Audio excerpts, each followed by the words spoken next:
Le César du meilleur acteur. Et puis on essayera un jour de faire une grande cantine gratos. Yes, we can. Serge Gainsbourg, bonjour. Il n'y a eu qu'un vainqueur, c'est l'espoir. Europe 1. Et à 7h24 sur Europe 1, c'est l'heure du jour. Le 29 février 1920 naissait l'actrice Michèle Morgan, star du cinéma des années 30 aux années 50. Michèle Morgan a tourné lors d'Autriche dans plus d'une cinquantaine de films. Oui, elle est entrée dans l'histoire du cinéma à l'âge de 18 ans avec la déclaration d'amour d'un déserteur de l'armée coloniale, autrement dit Jean Gabin dans Quai des Brumes. T'as de beaux yeux, tu sais. Embrassez-moi.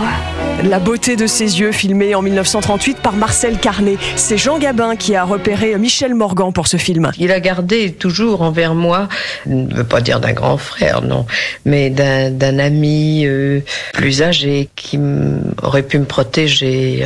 Et 7 ans après Quai des Brumes, elle joue cette fois une femme sans regard dans La Symphonie pastorale, le film tiré du roman d'André Gide. Ce rôle d'une jeune aveugle lui vaut le prix d'interprétation au premier festival de Cannes. La prophétie d'une astrologue amie de la famille s'est donc réalisée. Elle avait prédit un destin de grande vedette à la petite Simone Roussel. Mais avant, il lui avait fallu découvrir le cinéma. Et puis un jour, elle quitte Dieppe et ses parents sans prévenir. Et la voilà à Paris. Elle prend des cours d'art dramatique. Tout se précipite. Michèle Morgan est née. Mais elle ne se regardait sans concession. J'aime regarder le film, mais c'est moi que je n'aime pas regarder. Mais je crois que je suis pas la seule. En voyant les très vieux films, il y a si longtemps que je finis par oublier que c'est moi que je regarde.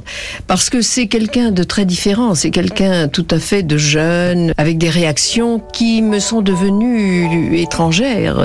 Née un 29 février, année bissextile comme cette année, Michèle Morgan fêtait souvent son anniversaire le 28 février ou le 1er mars. Et elle se confiait là-dessus sur Europe 1 en 1964. Écoutez. J'ai reçu beaucoup de lettres dernièrement de gens qui étaient nés le 29 février. Je ne savais pas qu'il y avait tant de gens dans le monde qui étaient nés le 29 février.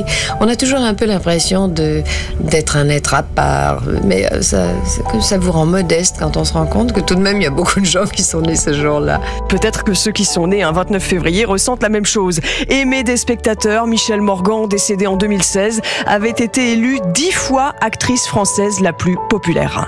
Merci Laure d'Autriche.